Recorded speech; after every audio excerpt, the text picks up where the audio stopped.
शुभम करोति कल्याणम। सोमवार व्रत कथा।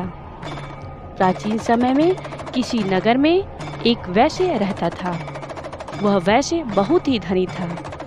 उसे किसी बात का कष्ट न था, परंतु उसके पास विशाल वैभव होते हुए भी उसे कोई संतान न थी, जिसके कारण वह वैश्य हमेशा दुखी रहा करता था। वह वैश्य भगवान शिव का अनन्य उपासक था। प्रत्येक सोमवार को वह शिव जी की पूजा करता तथा व्रत किया करता था। सोमवार के दिन सायंकाल वह शिव मंदिर में दीपक जलाता तथा उन्हें अनेकों प्रकार के व्यंजन अर्पित करता था।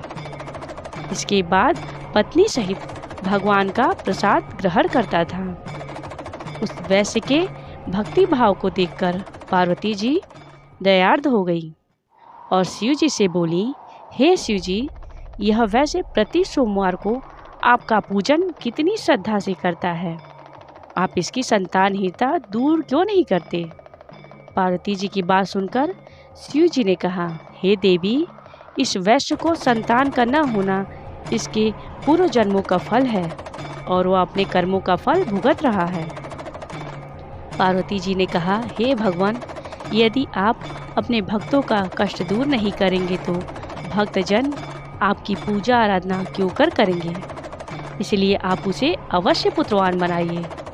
पार्वती जी के उत्तर में शिव जी ने कहा, हे देवी, मैं तुम्हारे आग्रह से उसे पुत्र प्राप्ति का वर देता हूँ, परंतु इसके भाग्य में पुत्र सुख न होने से वह पुत्र केवल 12 वर्ष तक ही जीवित रह सकेगा।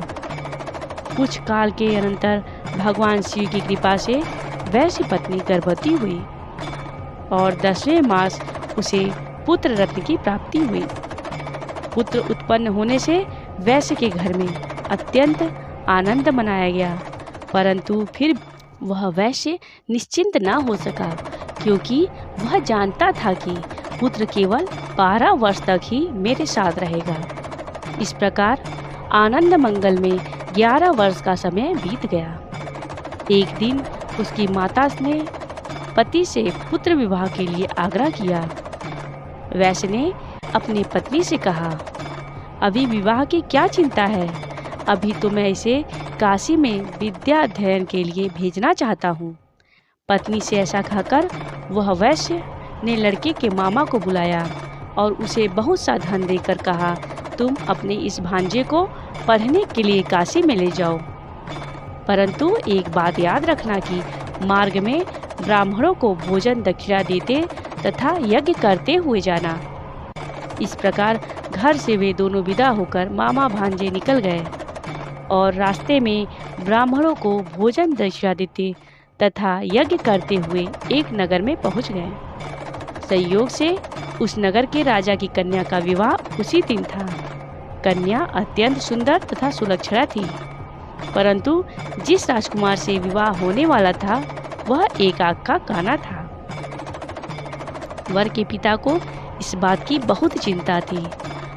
उसने वैश्य के सुंदर पुत्र को देखा तो उसने उसके मामा से कहा, यदि आप अपने भांजे को कुछ समय के लिए मुझे देवे तो आपकी बड़ी कृपा होगी। विवाह के पश्चात मैं इसे आपके पास वापस भेज दूंगा और आपको बहुत सा धन दूंगा।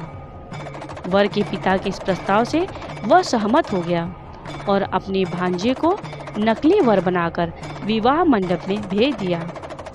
विवाह कार्य विधिवत संपन्न हुआ, परंतु जब वैश्य पुत्र सिंदूर दान करके वापस लौटने लगा तो उसने राजकुमारी की साड़ी की एक छोर पर लिख दिया कि हे प्रिय, तुम्हारा विवाह मुझ वैश्य पुत्र के साथ हुआ है। अब मैं पढ़ने के लिए काशी में जा रहा हूँ। अब तुम्हें एक नकली वर के साथ विदा होना पड़ेगा, जो कि एक आंख का काना है और तुम्हारा पति नहीं है। इतना लिखकर वह वैश्य पुत्र चला गया। विदाई के समय जब राजकुमारी ने अपनी साड़ी पर वैश्य पुत्र द्वारा लिखित बात पढ़ी तो उसने राजकुमार के साथ जाने से अस्वीकार कर दिया और उत्तर में कहा, यह मेरा पति नहीं है, मेरा पति तो वैश्य पुत्र है जो इस समय पढ़ने के लिए काशी चला गया है। राजकुमारी की बात सुनकर उसके माता पिता बहुत ही सोच में पड़ गए और वर के पिता द्वारा किए छल से दुखी हुए और कन्या को विदा न किया। बारात खाली हाथ वापस लौट गई। उधर मामा भांजे दोनों वैश्य काशी पहुंच गए। वहां जाकर वैश्य पुत्र विद्याधयन तथा उसका मामा यज्ञ संपादन में लगा। इस प्रकार कुछ ही दिनों बाद उस लड़के के 12 वर्ष पूरे हो गए। उस दिन यज्ञ हो रहा था। लड़के ने अपने मामा से कहा, आज मेरी तबीयत ठीक नहीं जान पड़ रही है, इसलिए मैं सोने जा रहा हूँ। ऐसा कहकर वह लड़का चला गया। थोड़ी देर बाद आकर जब मामा ने देखा तो अपने भांजे को मृत अवस्था में पाया, जिससे वह बहुत दुखी हुआ। परंतु उधर यज्ञ कार्य चल रहा था, इसलिए यज्ञ भंग होने के भय से मौन ही रहा। जब यज्ञ की पूर्णाहुति हो गई और सभी ब्राह्मण वहां से चले गए तो वह जोरों से विलाप करने लगा।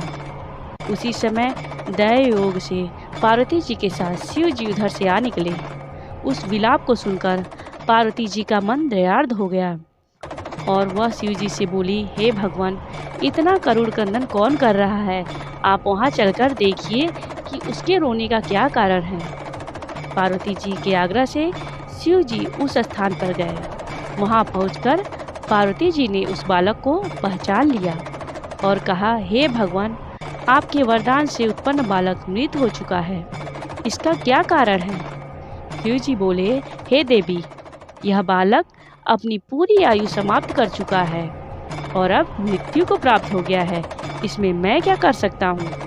पार्वती जी ने कहा, हे शिव जी, आपने जिस प्रकार कृपा करके इसे 12 वर्ष की आयु प्रदान की थी, उसी प्रकार अनुग्रह करके इसे जीवन की आयु प्रदान कीजिए, नहीं तो यह वैश्य इसके वियोग में अपने प्राण छोड़ देगा। पार्वती जी के आग्रह से शिव जी ने उस बालक को जीवन दान दिया और स्वयं पार्वती सहित शिवलोक में चले गए। इधर शिव जी के वरदान पाकर वह बालक जी उठा और कुछ दिनों के बाद अपने मामा के साथ अपने नगर को प्रस्थान किया। वहाँ से चलकर पुनः उसी नगर में आया जहाँ उसका विवाह राजकुमारी के साथ हुआ था। वहाँ उसने यज्ञ कराकर ब्राह्मणों को भोजन दक्षिणा दिया। ब्राह्मणों द्वारा राजा को सूचना मिली कि काशी से एक वैश्य पुत्र आया है जो ब्राह्मणों को भोजन दक्षिणा दे रहा है। राजा उसे देखने के लिए गया। वहाँ जब राजा ने प्रत्यक्ष रूप से अपने दामाद को देखा तो उसकी खुशी का ठिकाना न रहा। वह आदरपूर्वक अपने महल में ले आया। कुछ दिनों तक आदर भाव करने के बाद अपनी पुत्री को अत्यंत धन देकर विदा किया। वह वैश्य पुत्र अपनी पत्नी और मामा के साथ अपने नगर की ओर चला। जब सब लोग नगर के घर के समीप पहुँचे तो उसके मामा ने कहा, तुम लोग यहीं रुको, मैं घर जाकर आने की खबर देता हूँ। इधर वह बालक का पिता अपनी पत्नी के सहित छत पर बैठा था और अपने मन में संकल्प करके रखा था कि यदि मेरा पुत्र काशी से लौटकर नहीं आएगा तो हम दोनों यहीं से नीचे कूदकर अपना प्राण गंवा देंगे। जब लड़के के मामा ने जाकर कहा कि तुम्हारा पुत्र विद्या अध्ययन करके अपनी पत्नी को साथ लेकर कुशलतापूर्वक वापस आ गया है तो माता पिता की आनंद की सीमा न रही। उन लोगों ने अपने पुत्र और पुत्रवधू का स्वागत किया और नियम पूर्वक सोमवार को व्रत रहकर शिव की पूजा करने लगे। जो व्यक्ति सोमवार को व्रत रहकर श्रद्धा पूर्वक शिव पूजन करते हैं, इस कथा को पढ़ते और सुनते हैं, वे निश्चय ही सभी कष्टों से मुक्त होकर मनवांछित फल को प्राप्त करते हैं। श्री शिवाय नमस्तुभ्यम, श्री शिवाय नमस्तुभ्यम।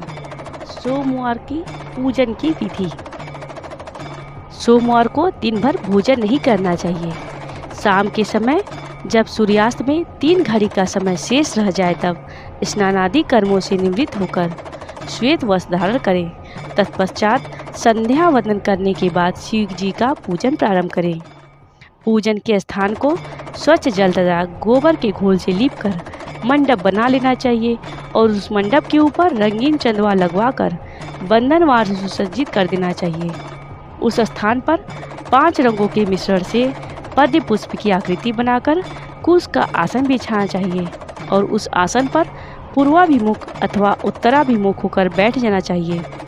फिर इसके बाद भगवान महेश्वर का ध्यान करना चाहिए।